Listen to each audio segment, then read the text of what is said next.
इस कहानी की शुरुआत में हम दो बच्चों को देखते हैं जो कि फील्ड पर खेल रहे होते हैं। वो दोनों आपस में भाई होते हैं। पहले वाले का नाम एलियस होता है और उसके छोटे भाई का नाम लूकस। वो दोनों भाई आपस में हमेशा एक साथ खेला करते थे और उनमें आपस में कभी झगड़ा भी नहीं होता था।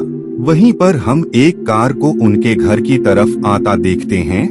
ये असल में उन दोनों की मॉम होती हैं। जब एलियस और लूकस अपनी मॉम से मिलने जाते हैं तो पहली बार में वो दोनों काफी ज्यादा डर जाते हैं, क्योंकि उनकी मॉम के पूरे फेस पर बैंडेजेस और पट्टियां लगी हुई थी, मानो हाल ही में उनका काफी बुरा एक्सीडेंट हुआ हो, जिसमें उनका फेस काफी ज्यादा खराब हो गया हो और वापस से अपने फेस को सही करने के लिए उन्होंने फेस पर सर्जरी कराई हो।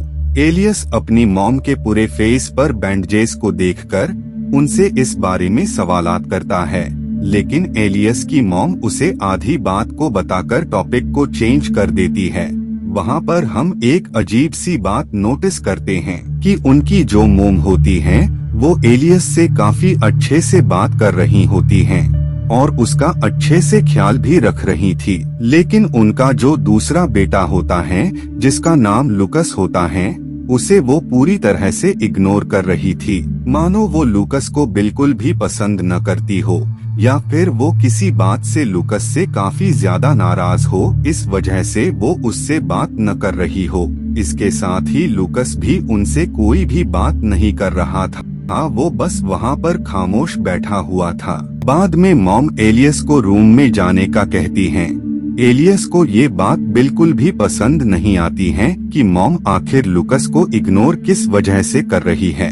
खैर, नेक्स्ट डे मॉम एलियस के लिए टेबल पर ब्रेकफास्ट लगा रही होती हैं और साथ ही वो उसे जूस भी देती हैं। और हर बार की तरह इस बार भी वो लूकस से बिल्कुल भी बात नहीं कर रही थी और न ही उन्होंने उसके लिए ब्रेकफास्ट रेडी किया होता है। इसीलिए एलियस अपनी मॉम से लूकस को भी ब्रेकफास्ट देने का कहता है, लेकिन इसके बावजूद भी उनकी मॉम लूकस को कुछ भी नहीं देती है। वक्त गुजरता जाता है, लेकिन टाइम के साथ अब भी उनकी मॉम सिर्फ एलियस से ही बात किया करती थी। वो लूकस से बिल्कुल भी बात नहीं करती और न ही उन्हें उसकी बिल्कुल भी फिक्र होती थी। उनकी मॉम के बिहेवियर को देखकर लग रहा होता है कि उनकी मॉम लूकस से किसी बात को लेकर काफी ज्यादा नाराज हैं और उन्होंने अब तक उसे माफ नहीं किया है। खैर, नाइट में हम एलियस को देखते हैं जो कि अपने दांतों को ब्रश कर रहा होता है। सडनली उसे वहाँ पर एक कॉकरोच दिखाई देता है, जिसे एलियस पकड़ लेता है और वो उसे बाकी कॉकरोच के साथ रख देता है। बाद में ये दोनों भाई साथ में फोन पर वीडियोस को देख रहे होते हैं। उसी पल वहाँ पर उनकी मॉम आ जाती हैं और वो एलियस से सेल फोन को छीन लेती है। मॉम एलियस को काफी ज्यादा डांटती हैं। यहाँ पर भी वो सिर्फ एलियस को ही देख रही होती हैं, जबकि लूकस पर उनका कोई भी ध्यान नहीं होता है, जो कि काफी अजीब बात थी, क्योंकि इतने टाइम तक कोई अपने बच्चे को आखिर कैसे इग्नोर कर सकता है। ये देखकर अब एलियस को भी अपनी मॉम पर शक होने लगा था कि वो उनकी मॉम है भी या नहीं। खैर, बाद में मॉम लाइट ऑफ करके रूम से बाहर निकल जाती हैं। इधर रूम में एलियस लूकस को बताता है कि मॉम के बिहेवियर को देखकर मुझे तो ये लग रहा है कि पट्टियों के पीछे छिपी ये औरत हमारी मॉम है ही नहीं, क्योंकि अगर वो हमारी मॉम होती तो वो कभी भी हमारे साथ ऐसा सलूक नहीं करती और न ही वो तुम्हारे साथ गैरों जैसा बर्ताव करती। एलियस की बात सुनकर लूकस उसे बताता है कि ऐसा कुछ भी नहीं है। हो सकता है कि सर्जरी के बाद मॉम चिड़चिड़ी हो गई हो और वक्त के साथ वो नॉर्मल हो जाएगी, लेकिन टाइम के साथ हालात बेहद ही खराब होने लगते हैं, क्योंकि उनकी मॉम बाहर से आने वाले किसी भी शख्स से बात नहीं किया करती थी और साथ ही वो एलियस से कहती थी कि जब भी कोई उनकी मॉम के बारे में उनसे पूछे तो वो उससे कहें कि उनकी मॉम की कंडीशन ठीक नहीं है और वो किसी से भी नहीं मिल सकती हैं। अपनी मॉम से इन वर्ड्स को सुनकर और उनके अजीब बिहेवियर की वजह से एलियस का शक धीरे धीरे यकीन में बदलने लगता है। कि पट्टियों के पीछे छिपी शख्स उनकी मॉम नहीं बल्कि कोई बहरूपिया है, जो कि उनकी मॉम बनकर उनके साथ रह रहा है, और अगर जल्द ही कुछ न किया गया तो हो सकता है कि वो स्ट्रेंजर इन्हें नुकसान भी पहुंचाए। एक दिन जब दोनों बच्चे आपस में खेल रहे होते हैं तो उन्हें वहां पर एक कैट मिल जाती है। उस कैट को देखकर एलियस ये डिसाइड करता है कि वो इस कैट को अपने घर पर ले जाएगा, लेकिन उसे इस बात का ध्यान रखना होगा कि इसके बारे में उसकी मॉम को कुछ भी पता न लगने पाए, क्योंकि इनकी मॉम को पेट्स से सख्त नफरत होती है। वो घर पर किसी भी पेट को लाना अलाउ नहीं करती थी, लेकिन इसके बावजूद भी एलियस और लूकस मॉम की नजरों से छिपकर उस कैट को रूम में ले आते हैं। इधर मॉम को कैट की आवाज आने लगती है, जिससे उन्हें लगता है कि बच्चे उसकी मर्जी के खिलाफ जाकर किसी कैट को घर पर ले आए हैं, जिस वजह से मॉम अपनी पट्टियों को वापस से अपने फेस पर लगाती है और बाद में वो बच्चों के रूम में आ जाती हैं। वहाँ पर उन्हें कैट तो नहीं मिलती है, लेकिन इसके बावजूद उन्हें वहाँ पर एक लाइटर मिलता है, जिसके बारे में वो एलियस से पूछती हैं। एलियस उन्हें बताता है कि ये लाइटर लूकस का है, लेकिन इसके बावजूद भी वो उसकी कोई भी बात नहीं मानती हैं और वो उसे डांटकर वहाँ से चली जाती हैं। लूकस मॉम को फॉरेस्ट की तरफ जाता हुआ देखता है। फॉरेस्ट में हम देखते हैं कि उनकी मॉम काफी अजीब तरीके से अपना फेस मूव कर रही होती हैं, और अगले ही पल दोनों की आंख खुल जाती हैं, यानी वो बस उन दोनों भाइयों का नाइटमेयर था। बाद में वो दोनों अपनी मॉम के रूम में जाते हैं, अब क्योंकि उन्हें शक होता है कि ये उनकी मॉम नहीं है, जिस वजह से वो उसके खिलाफ प्रूफ को ढूंढने का डिसाइड करते हैं। लेकिन इससे पहले ये अपनी मॉम के फेस पर कॉकरोच रख देते हैं, और जल्द ही वो कॉकरोच उनकी मॉम के मुंह में चला जाता है। उन दोनों ने ऐसा इस वजह से किया होता है ताकि उन्हें पता लग सके कि मॉम अभी जाग रही है या नहीं। खैर, बाद में वो प्रूफ ढूंढने लगते हैं और जल्द ही उन्हें एक फोटो मिलती है जिसने उनकी मॉम और साथ में एक और शख्स होती है। लेकिन हैरानी की बात होती है, उस लेडी का फेस हूबहू उनकी मॉम से मेल खा रहा था, जिस वजह से उन्हें अब और भी शक होने लगता है कि ये शख्स आखिर वही लेडी तो नहीं है जो कि हमारे घर पर हमें नुकसान पहुंचाने आई हो। लेकिन लूकस उसे बताता है कि हो सकता हो कि ये लेडी ही हमारी असल मॉम हो और हम फिजूल में ही इन पर शक कर रहे हों। खैर, काफी वक्त बाद ये डिसाइड करते हैं कि हम उस लेडी पर नजर रखेंगे ताकि हमें पता लग सके कि सच में ये हमारी मॉम है या नहीं। बाद में वो मॉम के रूम में रिकॉर्डर रख देते हैं और जब वो नीचे आते हैं तो ये देखकर वो काफी ज्यादा डर जाते हैं, क्योंकि उनकी बिल्ली को किसी ने बड़ी बेरहमी से मार दिया होता है। बिल्ली को मरा हुआ देखकर एलियस का पूरा शक अपनी मॉम पर जाता है, क्योंकि उनकी मॉम को पेट्स से सख्त नफरत थी।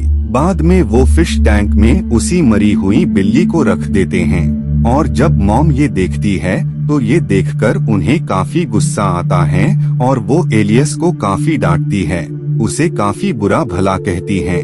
अब मॉम की बातों को सुनकर एलियस भी उनसे ये कह देता है कि आपके बिहेवियर को देखकर मुझे ये लगता है कि आप मेरी मॉम हैं ही नहीं। ये सुनकर मॉम एलियस के फेस पर थप्पड़ जड़ देती हैं और बाद में वो उसे रूम में लॉक कर देती हैं। बाद में जब उनका गुस्सा शांत होता है तो उन्हें अपने बेटे के लिए काफी बुरा लगता है कि उन्होंने गुस्से में आकर उसे थप्पड़ जड़ दिया। इधर लूकस अपने भाई को ये बता रहा होता है कि हमें जल्द ही इस शख्स के खिलाफ प्रूफ को ढूंढना होगा ताकि हम अपनी रियल मॉम की सर्च कर सकें। एलियस को ख्वाब आता है जिसमें वो बहुत सारे इंसेक्ट्स को उसकी मॉम के स्टमक से निकलते हुए देखता है। नेक्स्ट डे हम उन दोनों भाइयों को देखते हैं जिन्होंने मॉम की वजह से रूम को लॉक कर लिया होता है, क्योंकि वो दोनों मॉम के बिहेवियर से काफी ज्यादा खौफजदा थे। जब उनकी मॉम नोटिस करती हैं कि रूम अंदर से लॉक है तो वो उनसे डोर को अनलॉक करने का कहती हैं। अब काफी बार अपनी मॉम के कहने पर एलियस रूम को अनलॉक कर देता है।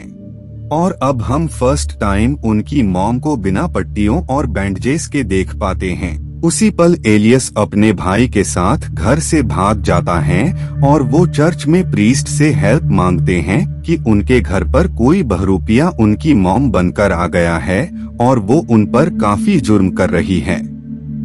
उनकी बात सुनकर प्रीस्ट उन दोनों को वापस उनके घर पर ले आता है, जहां उनकी मॉम उसे बताती है कि उसे सर्जरी के बाद काफी ज्यादा गुस्सा आने लगा था, जिस वजह से वो बच्चों से कुछ ज्यादा ही स्ट्रिक्ट तरह से पेश आ गई, लेकिन अब वो कभी भी उनके साथ बुरा बर्ताव नहीं करेगी। में मॉम अपनी मेडिसिन लेकर गहरी नींद में सो जाती हैं। नेक्स्ट डे जब उनकी आंख खुलती है तो वो खुद को बेड से बंधा पाती हैं और पास ही में वो दोनों बच्चे होते हैं जिन्होंने अजीब सा मास्क फेस पर लगाया होता है। वो बच्चे अपनी मॉम से कहते हैं कि तुम कौन हो और हमारी मॉम कहाँ पर हैं, जिस पर वो शख्स उन्हें कहती हैं कि वो ही उनकी असली मॉम हैं। उन दोनों बच्चों को उस पर बिल्कुल भी यकीन नहीं होता है, इसीलिए वो उस शख्स को वही पिक्चर दिखाते हैं जिसमें उनकी मॉम किसी अनजान शख्स के साथ थी और उस शख्स का फेस हुबहू उन्हीं से मिल रही थी। उस फोटो को देखकर उनकी मॉम उन्हें बताती है कि ये उनकी फ्रेंड हैं, जो कुछ हद तक बस उन्हीं के जैसे ही दिखती है, लेकिन बच्चों को अभी भी यकीन नहीं होता है। इसीलिए वो अपनी मॉम की एक वीडियो देखते हैं जिसमें वो देखते हैं कि उनकी मॉम के आईज का कलर ब्राउन था, जबकि इस शख्स का आंखों का अलग होता है। इस बात पर भी उनकी मॉम उन्हें बताती है कि उसने उस टाइम पर कॉन्टैक्ट लेंसेज पहने हुए थे, लेकिन अब भी उन दोनों को उस शख्स की बातों पर डाउट होता है, जिस वजह से वो अपनी मॉम को काफी टॉर्चर करने लगते हैं। उनकी मॉम इन सब में काफी पेन में होती है। इसके बाद वो दोनों ग्लू से उनका मुंह बंद कर देते हैं। बाद में जब एलियस को अपनी गलती का एहसास होता है तो वो एक कैंची से उनके लिप्स को अलग कर रहा होता है और उसी दौरान उनका होठ कट जाता है, जिससे उससे ब्लीडिंग होने लगती है। बाद में एलियस उनके हाथ खोल देता है और अब सही वक्त पाकर उनकी मॉम वहां से भागने लगती हैं, लेकिन वो किसी चीज से जमीन पर गिरती है और वो बेहोश हो जाती है। बाद में जब उनकी आंख खुलती है तो वो एलियस को अपने सामने देखती है। एलियस उनसे कहता है कि कहाँ है मेरी मॉम, जिस पर वो उन्हें बताती हैं कि वही उनकी रियल मॉम है। और अब यहाँ पर रिवील होता है कि एलियस का भाई, जिसका नाम लुकस होता है, उसकी काफी वक्त पहले कार एक्सीडेंट में मौत हो गई थी और उसी एक्सीडेंट में उनका फेस भी काफी बिगड़ गया था। और एलियस को जो उसका भाई नजर आ रहा था वो असल में एलियस के दिमाग की ही कल्पना थी, जो कि उसने खुद ही बना ली थी, क्योंकि वो अपनी भाई की मौत के सच को कभी मान ही नहीं पाया था। लुकस सिर्फ एलियस को ही नजर आता था, बाकी और किसी भी शख्स को नहीं। और यही वजह होती है कि पूरी मूवी में उनकी मॉम ने सिर्फ एक बेटे पर ही ध्यान दिया, क्योंकि दूसरा बेटा मर चुका था। एलियस की मॉम उन्हें बताती है कि वो ही उसकी रियल मॉम है, लेकिन इस बार एलियस काफी ज्यादा नाराज हो जाता है और वो पूरे घर को आग लगा देता है, जिसमें उसकी मॉम की डेथ हो जाती है। मूवी के लास्ट सीन में हम एलियस को देखते हैं, जो कि अपने भाई लुकस और अपनी मॉम के साथ होता है। और इसी के साथ ये मूवी यहीं पर एंड हो जाती है। Thank you so much for watching.